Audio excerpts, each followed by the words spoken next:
support makes a difference, impacting education for kids of all ages. And none of this happens without you. Live from Augusta, you're watching News 12 live at 5. Well, this week's looks gorgeous. Lower humidity and temperatures staying below average. We'll have a look at how low our temps could get the next few days coming up in just a bit. And the school year has already started, but today was the first day for a brand new school in Columbia County. Good evening, I'm Wrdw. And I'm Meredith Anderson. This morning, Westmont Elementary School officially opened its doors 3 weeks into the year. It was a long and sometimes restless wait with a lot of patience from everyone involved within the school. Absolutely, and now they're going from the construction zone to the finished building. You see there, your Kennedy Payne has more from a parent about how they felt today.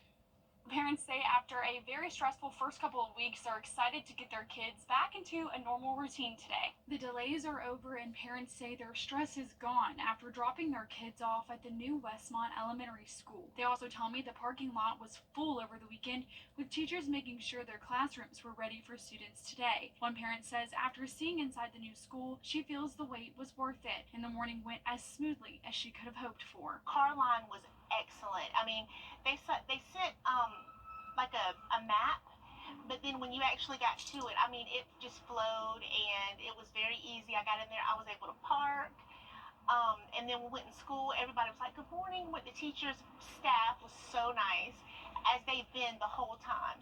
We'll have more on how parents feel about the new Westmont Elementary School on News 12 at 6 o'clock. In Columbia County, Kennedy Payne on your side. It was a great feeling out there. Were kids on the bus stop both this morning and into the day. Riley, what do we expect for the rest of the week? Beautiful weather for the rest of the week, guys. Pretty quiet in the weather just a bit. All right, thanks, Riley. In Atlanta, Augusta, Aiken, and more places in the Southeast, 17,000 AT&T technicians, customer service representatives, and other parts of communication workers are striking. Some workers started at 3 on Friday. The group has filed an unfair labor practice charge with the National Labor Relations Board. They're accusing AT&T of not bargaining in good faith. One of our local service technicians spoke about how this strike could affect you. The strike does impact our customers in a way where if there's a repair that needs to be done or is there a new install that needs to be done, we the workers are the ones who get that work done to make sure that you have continual service. Internet is important for everybody in their daily lives, and yes, we do control the maintenance and the installation of the new service and repairing the existing service. Union leaders say their contract expired on August 3rd, but have been negotiating since June. Here's Julius Evans. Will have more all new on News 12 at 6 o'clock. A new rule regulating what books are allowed in public schools is now in effect for the first school year in South Carolina. But some teachers say this rule is being interpreted in a way that's putting an unreasonable amount of work on their plates. Your State House reporter Mary Green explains. This new regulation requires school books and learning materials be age and developmentally appropriate, specifically those depicting sexual conduct, and it outlines a process for someone to challenge them all the way up to the State Board of Education.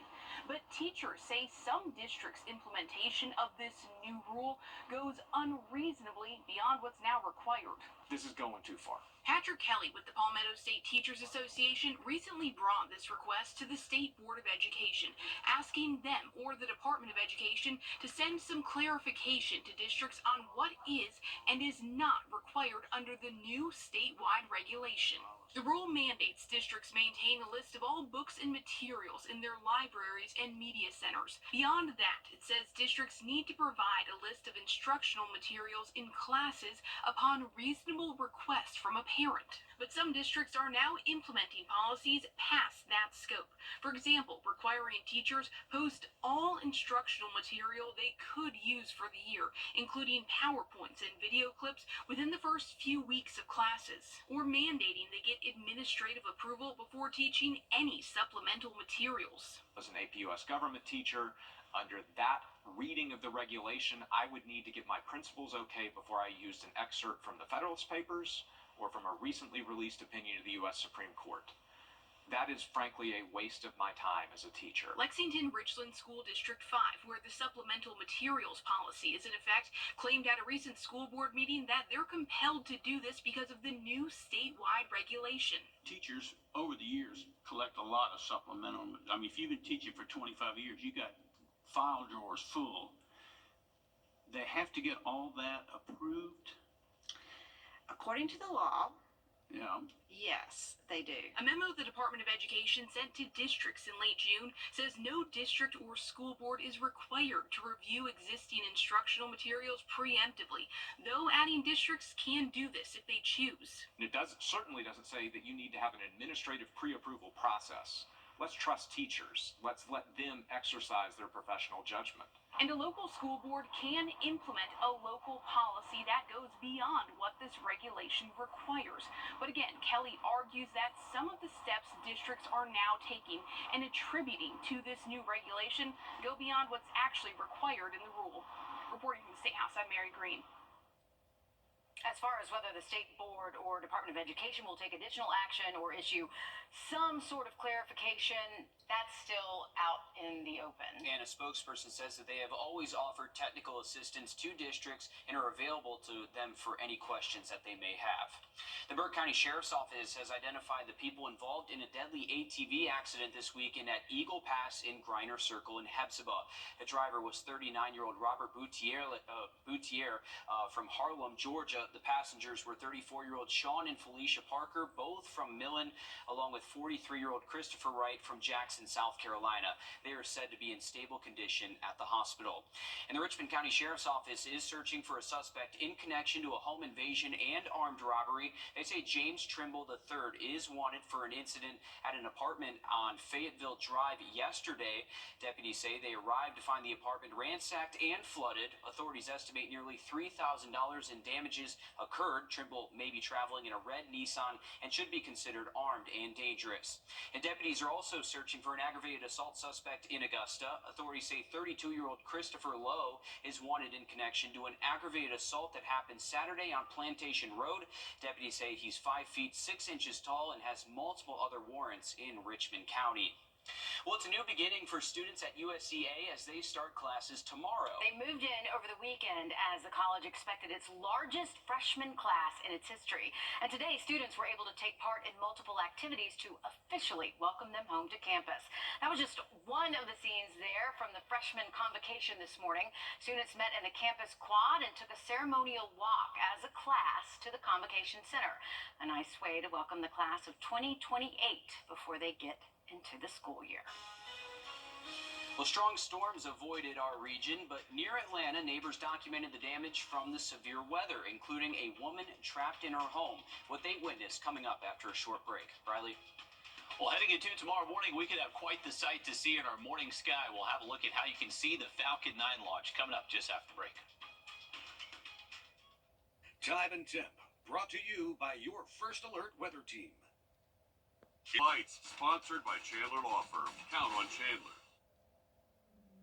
We had a first alert out yesterday and had some severe thunderstorms, watches, and warnings in different points of the region last night. And we saw some damage in Washington County and just southeast of Atlanta in Ellenwood, with some neighbors capturing the experience after those storms. Take a drive down Sims Road, northeast of Ellenwood, and you'll get a glimpse of what neighbors experienced Sunday evening as the sky turned dark. All of a sudden, it started hailing. Hailing so hard you couldn't even hardly see out the door. And I tried to shut the door, and I couldn't even shut the door. Then all of a sudden, the door just slammed shut. Adrian Robinson tells me he then heard a loud boom. So when it was all over, he went outside and saw this next door. 2 trees had fallen across the home where some of his relatives live. 1 tree splitting the home in half. Everyone got out except a woman in her 60s who was trapped. And we were trying to get her out, but we couldn't. That big tree was too heavy. She was talking. She was letting us know she was still awake and everything. Said her leg was just pinned. Neighbors called 911, and Robinson snapped these photos when firefighters arrived. It took them a minute to get him because all the trees were down around here. They had to go 3 different ways to get in here. He says they freed her leg and she was able to walk around, but they took her to the hospital to be checked out just in case.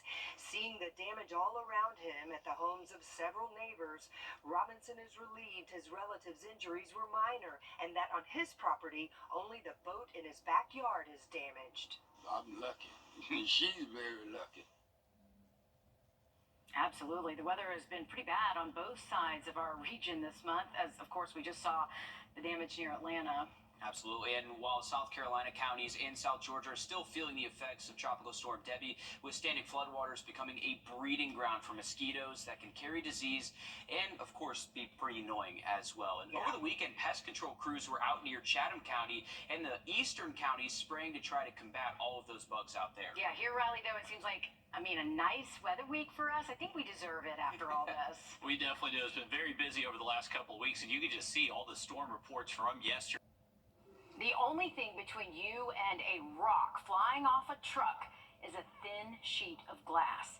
Broken windshields are the #1 insurance claim in the nation, but can you hold dump truck companies responsible? Yeah, investigative reporter Brendan Keefe discovered some dump trucks are allowed to conceal their identities exactly where the rocks fall out. The hits just keep on coming. More than 7 million insurance claims for auto glass in the U.S. every year. 2 witnesses told police they saw the stone fly out of the passing truck. 10,000 injuries from road debris. The left side of her face was crushed. And more than 100 deaths. The rock the size of a bowling ball hit a car's windshield, killing a grandmother. Dump trucks have signs warning of the danger. Stay back 100 feet, 200 feet, even a mile to avoid rock damage. The stickers also deny liability. The rock hit right there, and the windshield is ruined. Andrew Lampros has replaced 3 windshields in 3 years. All dump trucks, 1 in Tennessee, 2 in Georgia. How do you hold these guys accountable? Well, I don't know. What do you do for a living? I'm a lawyer. Not just any lawyer, Lampros is one of the top litigators in Georgia. His firm has extracted multi-million-dollar settlements in injury cases, but he had trouble even finding out who to hold accountable for his windshields. Yeah, it's very interesting that they have no problem keeping those stickers on the back, but they can't seem to keep any identifying information on the trucks.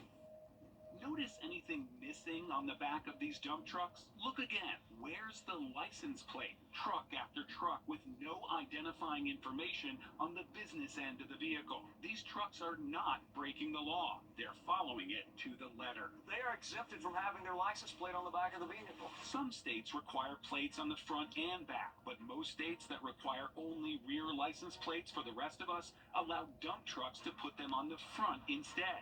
Ironically, it's because they haul rocks and debris that could damage the license plate. And of course, if something comes off the back of the vehicle and hits your car, having the license plate identifier on the front of the dump truck doesn't do you a lot of good. Stop. Let's rewind that back and take a look at where the rock came from.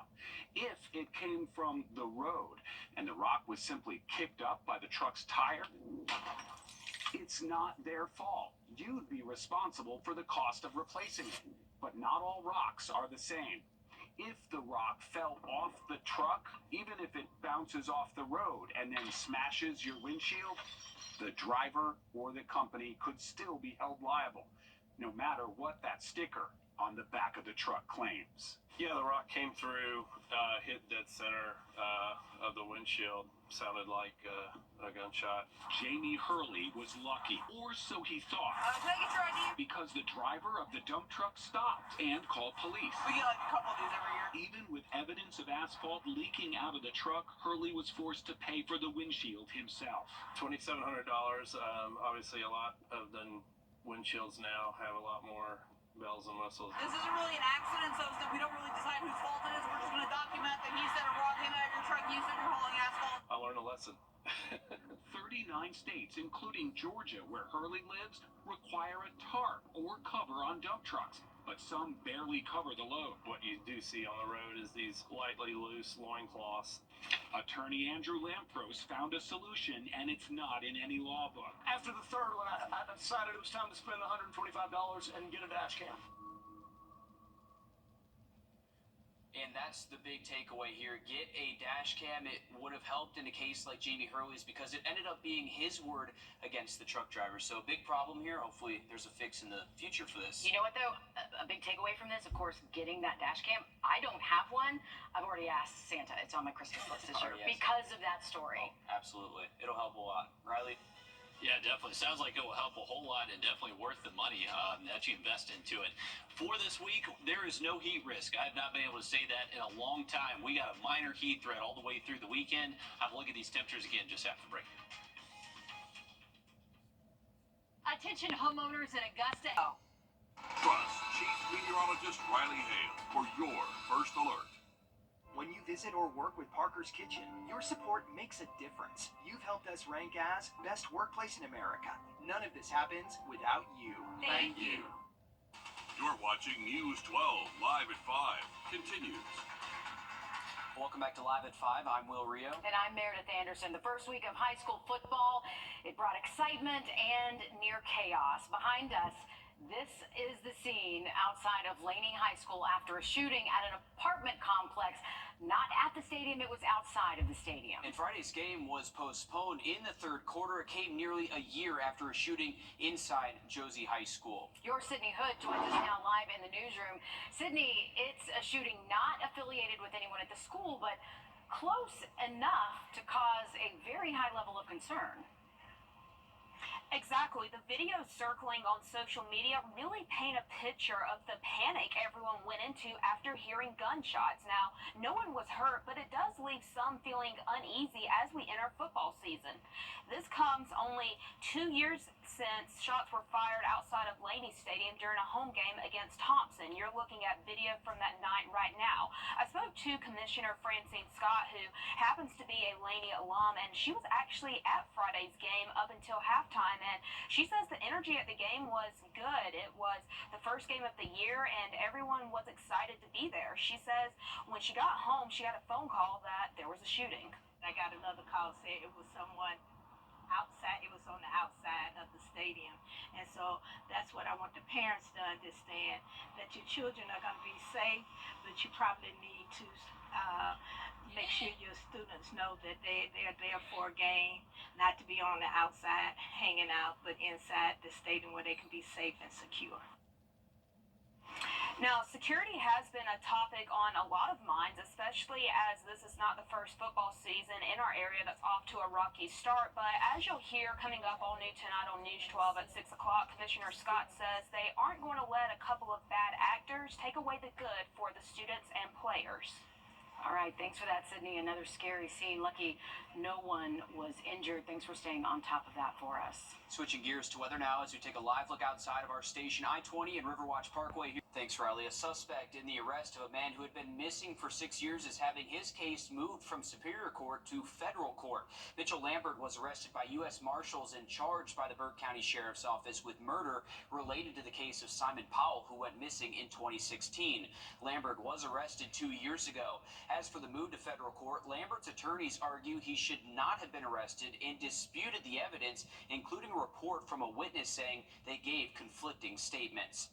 Heads up for drivers this evening crossing the state line on I-20. More overnight lane closures on I-20 are in effect through Saturday morning. One lane on each side of I-20 will be shut down this afternoon as crews continue to work on the Savannah River Bridge project. Those closures start at 8 and 9 this evening and run until 6 and 7 in the morning, and then they start a little later in the second half of the week. There are also some street closures in downtown Augusta this week. Reynolds Street will be closed between 9th Street and 10th Street for TechNet. Those closures last through this Friday, with detours in place to send traffic to Broad Street, so pay attention to that. The Richmond County Sheriff's Office found 2 people injured after a shooting. They say it happened last night on James Drive. Deputies say they found 2 adults who had been shot at least 1 time. Those victims were taken to the hospital. The Waynesboro Police Department is searching for a woman who they say is endangered and missing. Take a good look. They're looking for 32-year-old Dominique Cooper. She was last seen yesterday wearing black sweatpants and a royal blue shirt. Cooper is listed as 5 feet 6 inches tall. A sad story we're following from the weekend. A young Paulding County deputy was shot and killed Saturday night while responding to a domestic incident. Today, the community is coming together to honor the deputy. Deputy Brandon Cunningham. Don Shipman has new details on the shooting and the community's outpouring of support. In the shadow of the American state and county flags lowered to half staff, a Paulding County patrol vehicle is covered in black drapery, along with a growing collection of flowers, a place for the community to mourn Deputy Brandon Cunningham, killed in the line of duty. He was a great guy. He was always smiling. It's a good man taken way too soon. A member of the sheriff's office since 2020, the 30-year-old father of 2 was shot and killed over the weekend while responding to a domestic call in Hiram. Authorities say that he was ambushed by 42-year-old Jimmy Atkins, who was holed up inside this home along Foggy Creek Lane in the Harmony Creek subdivision. He was trying to go help. He literally got out of his car and barely had time to do anything before the gunfire rained down on him. We were trying to figure out something good to do. Within hours of his death, community members young and old finding ways to pay tribute to Deputy Cunningham's life and service. Linda Queen helped to design and create this wreath with a wooden crest in the middle, featuring Deputy Cunningham's badge number. County leaders say they've been overwhelmed by the outpouring of support. Paulding County is a great community. Everybody comes together. Agencies around Georgia have shown their support online for the deputy and for the Paulding County Sheriff's Office. Well, after major flooding in Savannah from Tropical Storm Debbie, some people are still without a place to go. Dozens of volunteers gathered to help families, with some displaced people saying they've been sleeping in their cars following the storm. While organizers say about 20 people are staying at a gas station until they can go back to their homes. Volunteers are still out looking to give back to their community. I never want anybody to feel like they are forgotten.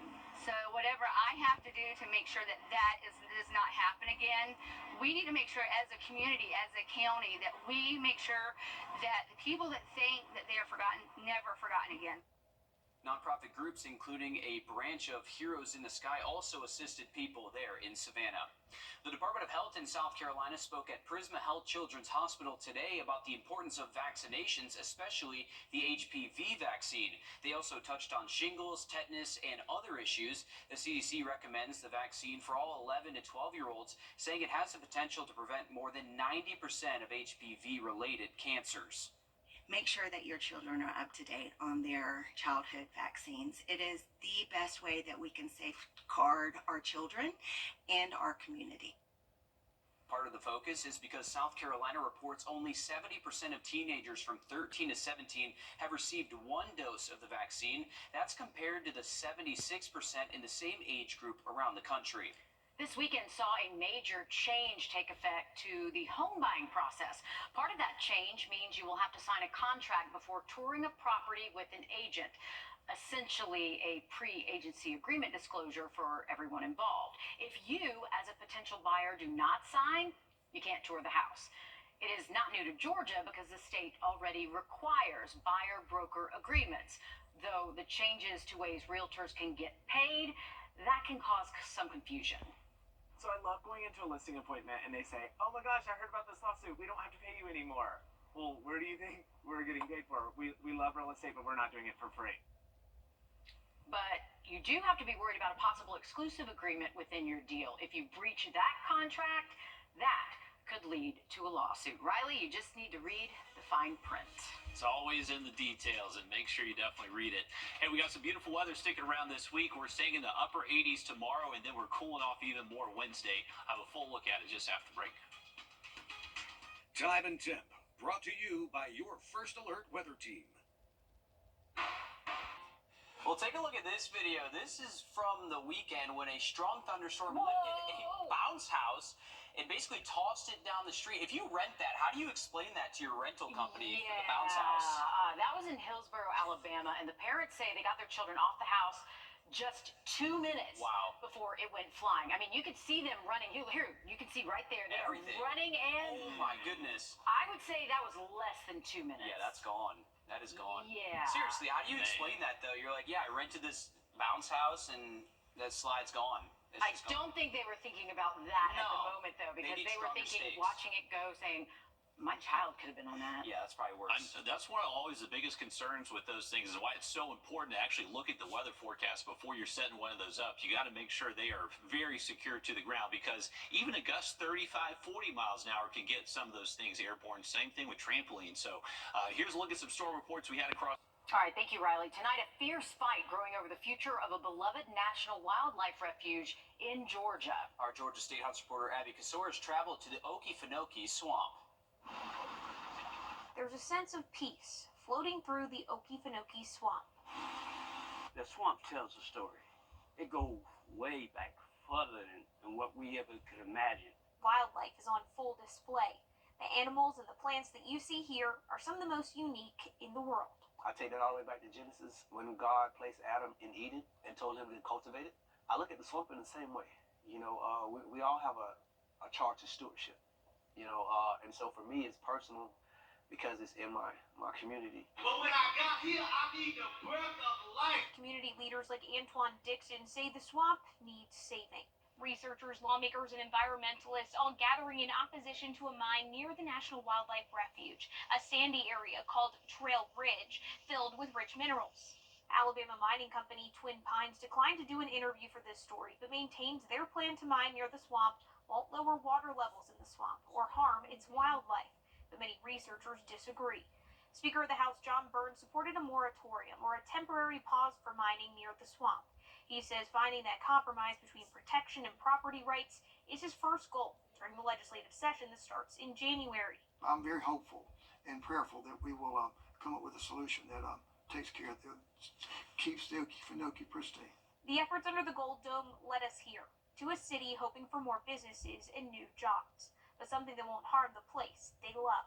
It's not just needing jobs, needing the right job. There's a question on everyone's mind. What can be done about a mining proposal speeding further along in the process?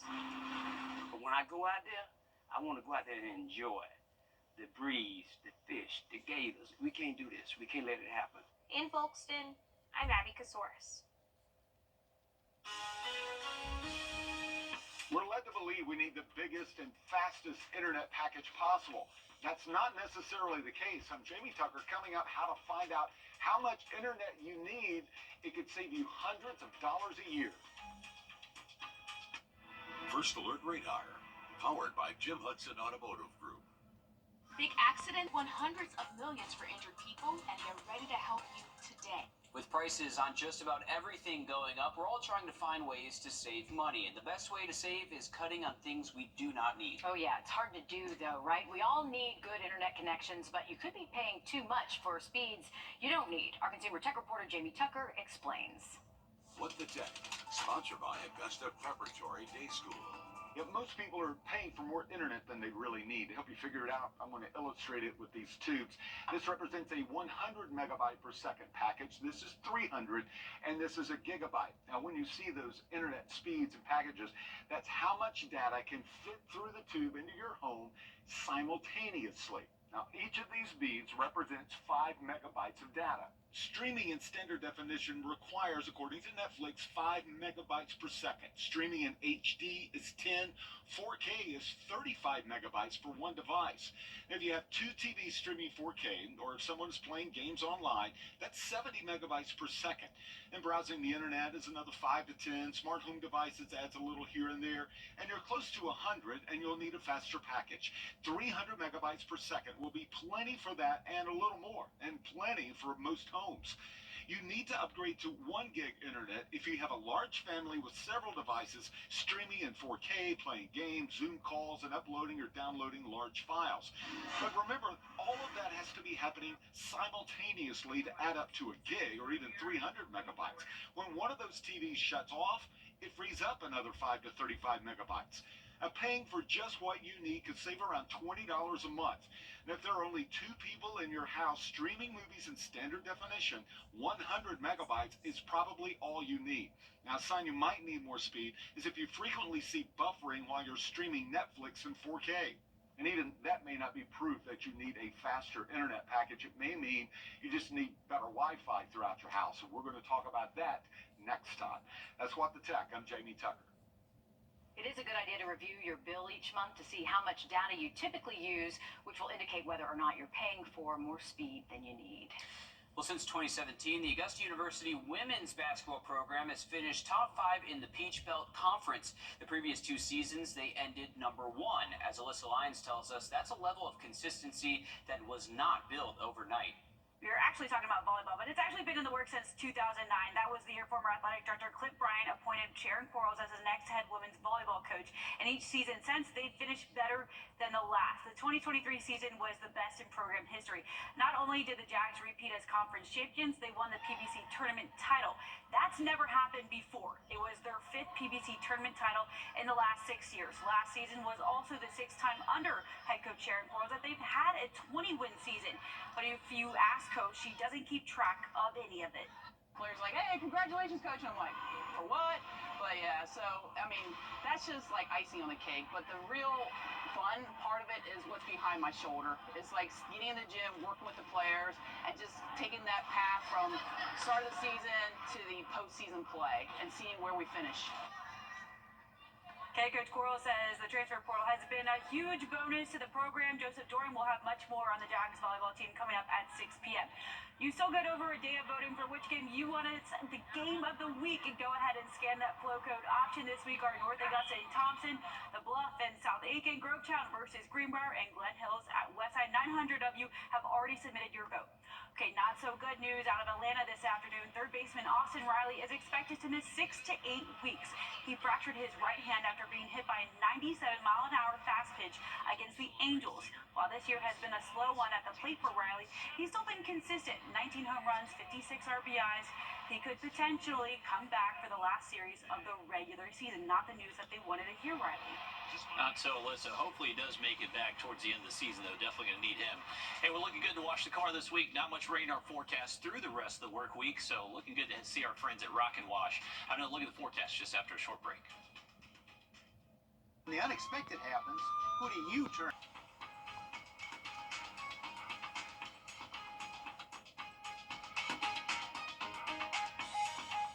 Introducing the First Alert Radar Network. With up to 10 times the resolution of other local radars and technology that can pinpoint right down to your street. First just got faster. Brett, what are you doing? Laminating some stuff. First off, pretty sure that's a federal offense. And second, that's for our customers to laminate their Medicare cards when they come in for a commitment-free consultation. My bad. Are you 64.com.